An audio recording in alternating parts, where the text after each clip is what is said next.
Assalamualaikum warahmatullahi wabarakatuh. Innal hamdalillah nahmaduhu wa nasta'inuhu wa nastaghfiruh wa na'udzu billahi min syururi anfusina wa min sayyiati a'malina. May yahdihillahu fala mudilla lahu wa may yudlil fala hadiya lahu. Asyhadu an la ilaha illallah wa asyhadu anna Muhammadan 'abduhu wa rasuluh. Amma ba'd. Yang saya hormati dosen pengampu Studi Akidah Islam, yakni Profesor Dr. Kiai Haji Ahmad Halim MA. Semoga beliau selalu ada dalam lindungannya Allah Subhanahu wa taala.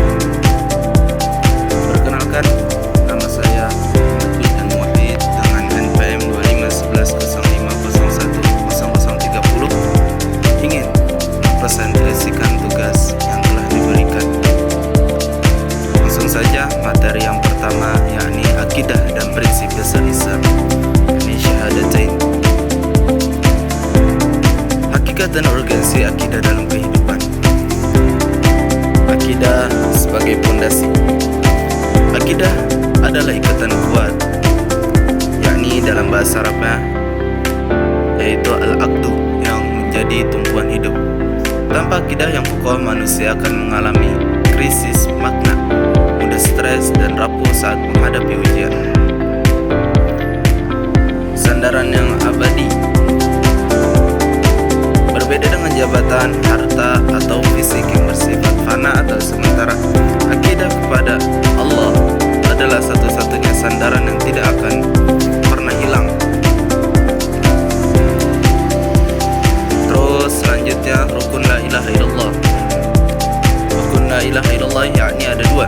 Yang pertama an-nafyu atau penafian, menolak dan meninggalkan semua bentuk Tuhan palsu, ramalan dan tauhid. Yang kedua al-isbat, yakni penetapan, menetapkan dan meyakini hanya Allah satu-satunya sesembahan yang hak disembah.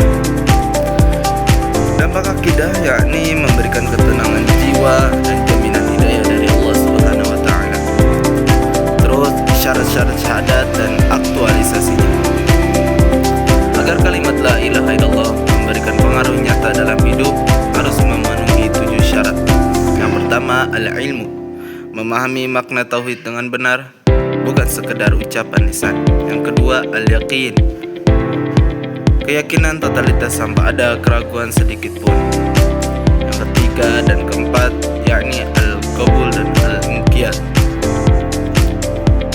Apa itu al-qabul dan al-inqiyad? Yakni menerima dengan ikhlas dan patuh sepenuhnya terhadap syariat Allah Subhanahu wa taala. Yang kelima as-sidqu atau kejujuran, benar-benar beriman secara lahir dan batin, bukan munafik. Yang keenam al-ikhlas, beramal murni karena Allah, bebas dari riya. Ketujuh al-mahabbah atau cinta, mencintai Allah dengan pembuktian berupa pengorbanan. Selanjutnya materi kedua, Islam sebagai agama wahyu, bagian yang pertama. Hakikat dan karakteristik Islam sebagai agama wahyu. Definisi Islam. Islam secara bahasa berarti damai, tunduk dan patuh atau berserah diri pada aturan Allah tanpa membangkang. Terisulah ajaran Islam, yakni terdiri dari 3 komponen yang tidak terpisahkan. Apa itu 3 komponennya? Yakni Islam, iman, dan ihsan sebagai satu kesatuan perjalanan spiritual dan sosial. Selanjutnya karakteristik utama Islam. Yang pertama syumuliyah. Apa itu syumuliyah? Yakni mencakup seluruh bidang kehidupan atau vertikal ke Allah, sosial ke manusia, dan ekologi ke alam. Yang kedua rabbaniyah atau ilahiyah, bersumber langsung dari wahyu Allah yang kebenarannya mutlak, bukan produk budaya. Yang ketiga alamiah atau universal, berlaku secara global untuk seluruh umat manusia, bangsa dan suku di segala tempat. Keistimewaan dan implementasi ajaran Islam. Insaniyah sesuai fitrah, yakni ajaran Islam memanusiakan manusia sejalan dengan hati nurani manusia yang condong pada kebaikan.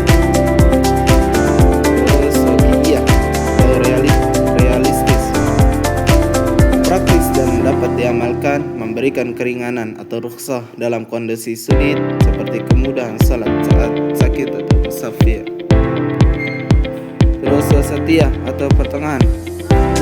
Islam adalah agama moderat, tidak ekstrem kanan atau radikal, dan tidak ekstrem kiri, liberal atau ateis. Yakni setia menyeimbangkan urusan dunia dan akhirat. Al-wudu atau jelas. Ajarannya gamblang, mudah dipahami dan tidak rumit, terutama dalam konsep ketuhanan yang Maha Esa. Selanjutnya ada al-jam'u baina tabatul murunah. Memadukan prinsip yang tetap seperti jumlah rakaat salat dengan hal-hal yang fleksibel atau mengikuti perkembangan zaman seperti penggunaan teknologi dalam dakwah. Output seorang muslim adalah manifestasi iman adalah akhlak mulia. Seorang muslim yang baik adalah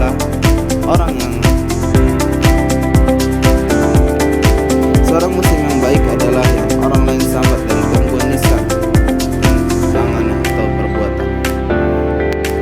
Selanjutnya materi yang ketiga, judulnya Islam sebagai agama wahyu bagian 2. Islam sebagai agama wahyu. Definisi Islam adalah agama yang diturunkan langsung oleh Allah Subhanahu wa taala sebagai agama rahmatan lil alamin. Terus perbedaan agama Islam dengan agama budaya, yakni agama wahyu, memiliki basis akidah yang jelas dari kitab suci Al-Quran dan terjaga keasliannya dari Allah Subhanahu wa taala. Sedangkan agama budaya adalah lahir tanpa kitab suci atau kitab suci yang merupakan buatan manusia. Landasan ajaran agama Islam yakni berlandaskan pada basis ketuhanan yang murni yang membedakannya secara jelas dengan agama-agama lain di dunia. Makna bahasa dan tujuan ajaran Islam. Makna secara bahasanya yakni berasal dari kata as-sama jisim yang berarti damai, mendamaikan, selamat, menyelamatkan, serta tunduk patuh. Prinsip ajaran Islam adalah membawa kedamaian. Seluruh ajaran Islam ditunjukkan untuk mendatangkan kemaslahatan atau kebaikan bagi manusia, bukan kegaduhan. Sesuai fitrah, ajaran Islam sangat sesuai dengan fitrah dan kebutuhan dasar manusia. Kesimpulannya yakni basis utama dari seluruh ajaran Islam adalah menebarkan rahmat dan kasih sayang bagi seluruh alam. Biasa kita dengar yakni rahmatan lil alamin. Keempat adalah perkara yang membatalkan iman. Pembatal akidah atau murtad dan syirik. Murtad atau ar-riddah merupakan hal yang dapat membatalkan keimanan seseorang, terbagi menjadi 3 jenis. Yang pertama, niat atau keyakinan, keraguan dalam hati terhadap ajaran Islam. Yang kedua, ucapan, termasuk menghina simbol agama meskipun hanya bercanda serta mudah mengkafirkan sesama muslim. Yang ketiga, perbuatan, melakukan tindakan yang secara jelas keluar dari syariat Islam. Lanjutnya, syirik. Apa itu syirik? Syirik itu menyekutukan Allah, dan syirik adalah dosa terbesar yang menghapus seluruh amalan. Syirik terbagi menjadi 2, yakni syirik akbar dan syirik asgar. Syirik akbar atau syirik yang besar yakni contohnya seperti menyembah selain Allah, patung, jin atau berkorban untuk selainnya yang menyebabkan seorang keluar dari Islam. Syirik asgar atau syirik yang kecil yakni contohnya seperti sifat riya atau ujub dalam beribadah, tidak mengeluarkan seseorang dari Islam namun merusak pahala amalan tersebut. Bahaya modern dan upaya menjaga akidah. Bentuk syirik modern pada saat ini yakni kita harus waspada terhadap praktik perdukunan, sihir, santet, serta ramalan nasib yang sering tren di media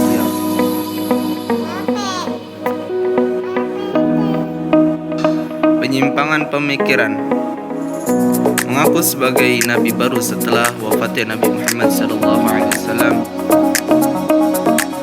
Contohnya menghalalkan yang haram, misal melegalkan zina atau riba, atau mengharamkan yang halal. Selanjutnya paham ateisme, komunisme, dan liberalisme yang meniadakan Tuhan. Cara merawat akidah, yakni kita harus terus-menerus memperbarui iman dengan zikir, jaga komitmen perjanjian tauhid kepada Allah SWT. Kita harus waspada terhadap jahiliyah baru dengan gerakan ekstremis yang mudah mengkafirkan orang. Materi kelima yakni integrasi akidah dan dakwah. Urgensi dan hakikat integrasi akidah dan dakwah. Hubungan tak terpisahkan. Akidah dan dakwah adalah dua hal yang menyatu. Dakwah bertujuan meluruskan akidah umat dari kegelapan menuju cahaya tauhid. Ibadah paling mulia yakni menyeru ke jalan Allah adalah sebaik-baiknya ucapan dan amal perbuatan. Setiap muslim, apapun profesinya, guru, pedagang, pilot, pada hakikatnya adalah seorang dakwah. Keutamaan dakwah yaitu kita mendapatkan pahala jariah dari orang-orang yang mengikuti kebaikan tersebut. Niat pahalanya lebih baik daripada memiliki kekayaan dunia yang paling mewah. Diibaratkannya seperti unta merah. Tujuan utama dakwah yakni mengajak manusia bertransformasi atau hijrah dari syirik ke tauhid, dari maksiat ke taat, dari kebodohan menjadi berilmu. Prinsip, tantangan, dan strategi dakwah modern. Prinsip dakwah rahmatan lil alamin. Dakwah Islam harus merangkul, bukan memukul, mencerahkan, bukan menggelapkan, dan disatukan. Tantangan dan hambatan dalam dakwah, yakni masalahnya dakwah akan gagal jika tidak ikhlas atau hanya mengejar popularitas duniawi. Kurangnya hikmah. Pesan baik yang disampaikan dengan cara yang buruk akan membuat orang itu menjauh. Kebekuan intelektual. Dai harus terus memperbarui ilmu dan tidak boleh ketinggian informasi dan tidak boleh ketinggalan informasi atau zaman. Strategi di era digital, kita harus memanfaatkan media sosial sebagai sarana dakwah yang luas jangkauannya. Gunakan bahasa yang relevan, santun, dan memberikan kemudahan. Benteng negeri dakwah yakni amar ma'ruf nahi munkar adalah benteng yang menyelamatkan suatu bangsa dari azab dan kesusahan. Materi ke-6 yaitu izzatul Islam wal muslimin. Bagian yang ke-1. Hakikat dan standar izzah dalam Islam. Definisi izzah adalah kata izzah yakni maknanya kejayaan atau kemuliaan, seakar dengan nama Allah Al-Aziz. Izzah berarti keluhuran diri dan harga diri yang menjadi lawan dari kehinaan. Standar akhlak. Kejayaan suatu umat tidak hanya ditentukan oleh kemajuan ekonomi atau teknologi, melainkan oleh moralitasnya. Islam adalah agama akhlak, dan runtuhnya peradaban seringkali dimulai dari rusaknya perilaku. Contohnya seperti korupsi dan ketidakjujuran. Izzah dan kehinaan. Seorang muslim harus menjaga kehormatan dengan menjauhi maksiat. Dosa dan kemaksiatan seperti korupsi atau judi hanya akan merendahkan martabat manusia di hadapan Allah dan sesama. Pilar utama izzah yaitu kejayaan dibangun di atas landasan akidah yang kuat, amal yang saleh, yang ikhlas, dan integritas pribadi. Sumber-sumber kejayaan kaum muslimin. Keistimewaan umat Nabi Muhammad SAW, yakni Allah memberikan keistimewaannya berupa wibawa di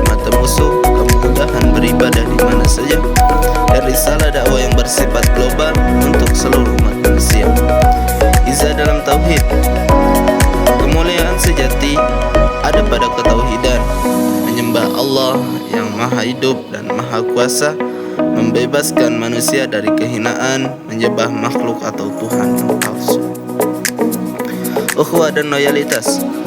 Kejayaan ekonomi dan sosial dapat dicapai jika kaum muslimin memiliki loyalitas dan sinergi antara sesama muslim, bukan justru saling bermusuhan. Budaya ilmu. Allah mengangkat derajat suatu kaum melalui ilmu pengetahuan dan pengamalan Al-Quran. Ilmu adalah faktor utama yang bisa mengangkat derajat seseorang bahkan dari status sosial terendah sekalipun. Materi ketujuh, yakni Izzatul Islam wal Muslimin, bagian yang kedua. Pilar kejayaan dan kemajuan umat.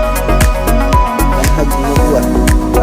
Manhaj nubuwah adalah mengikuti jejak dan cara hidup Rasulullah SAW sebagai landasan untuk mendapatkan kemenangan dari pertolongan Allah sesuai janjinya dalam Al-Quran. Kemajuan sains dan teknologi. Izzah atau kejayaan memerlukan sarana fisik. Umat Islam harus menguasai teknologi seperti teknologi militer, nuklir dan penerbangan agar memiliki daya tawar dan kewibawaan di mata dunia. Kita belajar dari tokoh, contohnya yakni Profesor B.J. Habibie yang mendunia lewat teknologi pesawat terbang. Penguasaan sains seperti ini adalah kunci agar bangsa tidak dipandang sebelah. Dakwah sebagai pencerah. Dakwah bertugas mengeluarkan manusia dari kegelapan atau kebodohan menuju cahaya peradaban dan hidayah yang pada akhirnya akan mendatangkan kemuliaan bagi umat. Kekuatan spiritual dan ketahanan diri. Doa sebagai senjata. Doa adalah senjata bagi umat Islam. Memohon kemuliaan langsung kepada Allah yang memiliki kekuasaan mutlak untuk mengangkat atau merendahkan derajat seseorang. Kita harus sabar dalam menghadapi cobaan. Sabar adalah kunci menghadapi tantangan hidup. Tanpa kesabaran, orang mudah putus asa hingga melakukan tindakan fatal, contohnya seperti bunuh diri. Kesabaran akan membawa seseorang menemukan jalan keluar. Pilar utama yang harus dijaga, yakni kita harus mengesahkan Allah, tauhid, perjuangan, jihad atau ikhtiar dengan sungguh-sungguh, sabar dan syukur. Solusi akhirnya dengan ketakwaan dan kesabaran. Tidak ada jalan buntu dalam hidup karena Allah selalu menjadikan jalan keluar bagi hamba-Nya yang bertakwa. Materi ke-8, yakni wasatiyah dalam akidah. Hakikat dan prinsip Islam wasatiyah. Definisi wasatiyah adalah wasatiyah berasal dari kata wasat yang berarti pertengahan, adil dan pilihan terbaik. Umat Islam disebut sebagai umat wasaton, umat pertengahan, sesuai dengan surat Al-Baqarah ayat 143. Menghindari ekstremisme. Prinsip utama adalah tidak ifrat atau berlebihan dan tidak tafrit, meremehkan. Islam berada di jalan tengah yang lurus, yakni jalan siratal mustaqim. Menjaga keseimbangan antara bersikap tegas namun tetap adil, proporsional dan mengedepankan musyawarah serta kemaslahatan umat. Reformatif atau islahiyah selalu berorientasi pada perbaikan individu dan masyarakat dengan tetap mengakomodasi kemajuan zaman tanpa menjadi kaku atau terlalu bebas. Implementasi wasatiyah dalam kehidupan, yakni menjaga agama, umat dan negara. Sikap wasatiyah melindungi agama dari penyimpangan, menjaga persatuan umat dan menciptakan stabilitas negara dengan ketaatan kepada pemimpin yang sah selama tidak melarang ibadah. Sinergi ilmu dan amal. Dalam akidah pertengahan, ilmu dan amal tidak boleh dipisahkan. Berilmu tanpa amal adalah tercela, dan beramal tanpa ilmu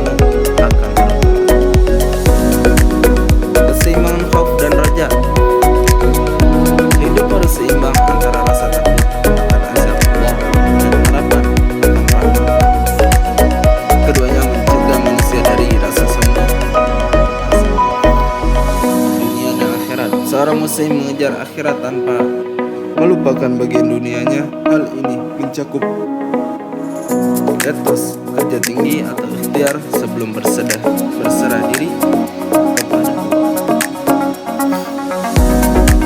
Materi yang ke-9 adalah aliran mazhab akidah. Klasifikasi aliran akidah dalam Islam. Membuat perpecahan umat berdasarkan hadis Nabi SAW, umat Islam akan terpecah menjadi 73 golongan, di mana hanya satu yang selamat,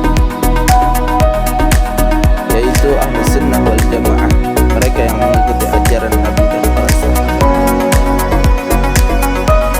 Ahlu Sunnah wal Jamaah definisinya yaitu menyesuaikan hidup dengan sunnah Nabi, ucapan, perbuatan atau ketetapan Nabi Muhammad SAW.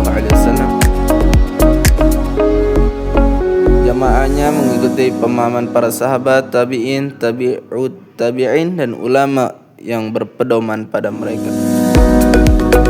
Model mazhab akidah yang valid, para ulamanya menyepakati 3 model utama dalam mazhab Ahlus Sunnah wal Jamaah, yakni Ahlul Athar atau Ahlul Hadith. Pelopori Imam Ahmad bin Hanbal berpegang teguh pada teks hadis. Kedua, Al-Asy'ariyah dan pelopori Imam Hasan Al-Asy'ari. Tiga, Al-Maturidiyah dipelopori oleh Imam Abdul Mansur Al-Maturidi.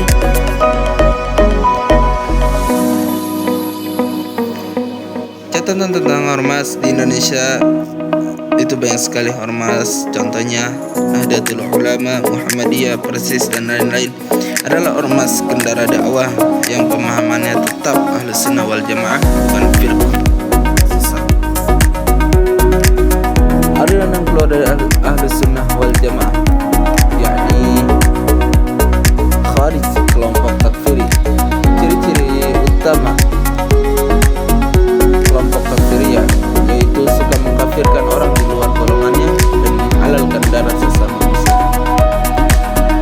Doktrin. Apa itu doktrin? Pelaku dosa besar dianggap kafir dan kekal di neraka. Mereka cenderung ekstrim, suka memberontak dan menjadi akar pemikiran terorisme modern. Yang kedua, Syiah.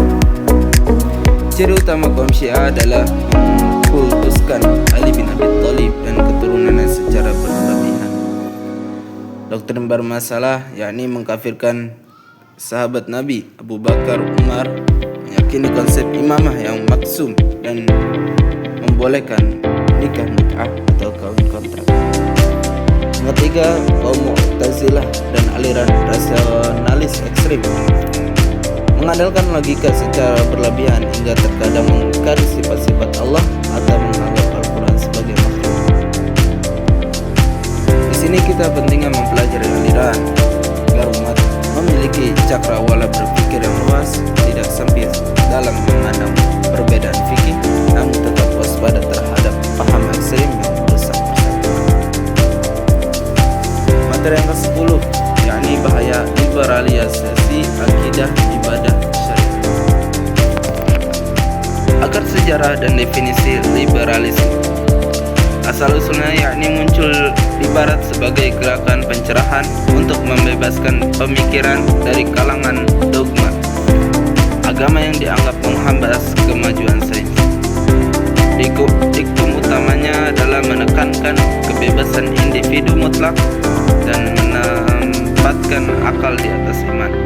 Akal dianggap sebagai satu-satunya instrumen penentu kebenaran. Konsekuensi di barat yakni mengarah pada sekularisme, pemahaman agama dari sains hingga ateisme, di mana Tuhan dianggap tidak lagi relevan dalam kehidupan manusia.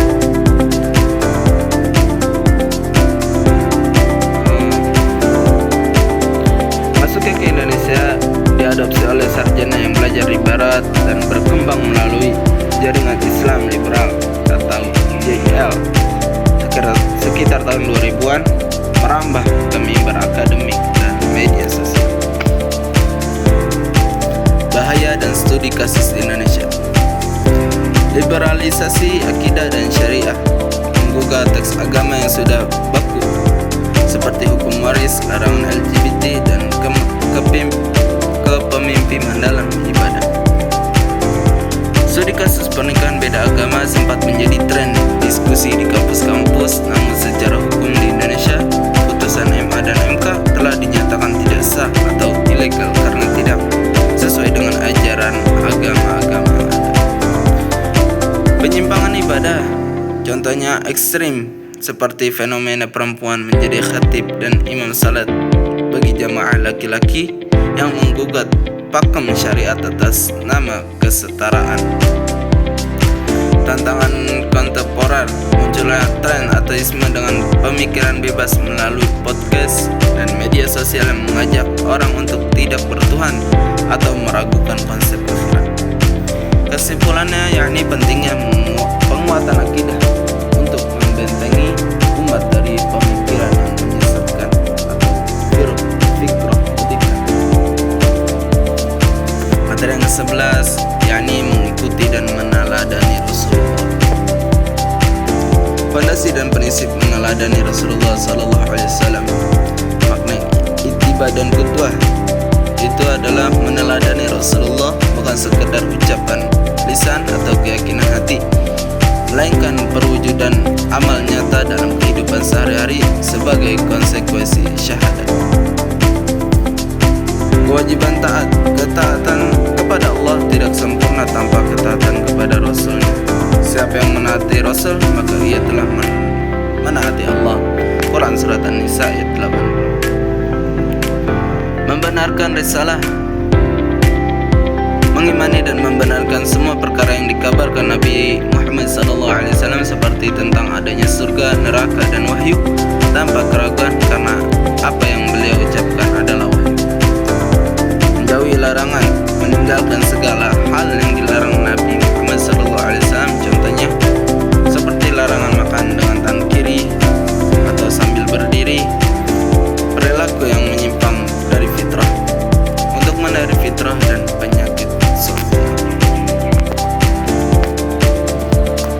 Implementasi nyata dalam kehidupan sehari-hari, ibadah sesuai tuntunan, melakukan ibadah seperti salat harus sesuai dengan contoh dari Nabi Muhammad SAW tanpa mendapatkan sedikit pun. Bagaimana sabda Nabi SAW, salatlah sebagaimana kalian melihat aku salat. Lanjutnya mencintai Nabi melebihi segalanya. Kecintaan kepada Rasulullah harus di atas cinta kepada diri sendiri, keluarga, dan harta. Cinta ini dibuktikan dengan mendahulukan sunnah dalam setiap pilihan hidup. Keteladanan dalam adab, mencontoh perilaku Nabi dalam hal kecil seperti cara makan, berpakaian, cara berjalan, hingga mengucapkan salam saat bertemu orang lain. Mengenal melalui ilmu, pentingnya mengkaji sirah nabawiyah dan kitab syama'il atau kepribadian Nabi agar muncul rasa kenal dan cinta yang mendorong kita untuk mengikuti jejak beliau secara. Materi yang ke-12 atau materi yang terakhir yang berjudul Hari Kiamat dan Kehidupan Akhirat. Hakikat hari kiamat dan persiapannya, kedekatan hari kiamat. Nabi Muhammad SAW diutus sebagai Nabi terakhir yang menandakan kiamat sudah sangat dekat seperti jarak antara dua jari. Tanda-tanda kiamat kecil hampir seluruhnya sudah nampak. Pentingnya bekal dan amal. Pentingnya bekal amal. Pertanyaan utama bukanlah kapan kiamat terjadi, melainkan apa yang telah kita persiapkan. Bekal terbaik untuk menempuh perjalanan panjang di akhirat adalah ketakwaan. Kondisi akhir zaman menjelang kiamat ini akan dipenuhi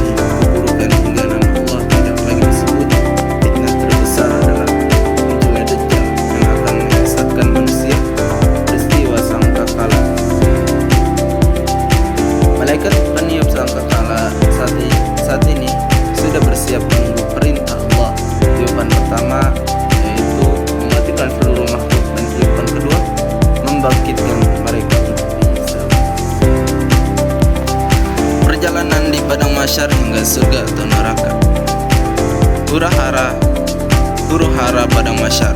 Manusia dibangkitkan tanpa busana, tanpa alas kaki, dan belum dikhitan.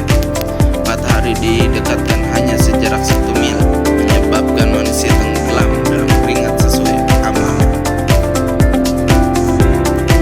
Perlindungan dan syafaat. Ada 7 yang mendapat naungan Allah, termasuk pemuda yang taat beribadah. Nabi Muhammad SAW memberikan syafaatul uzma agar proses pengadilan dimulai.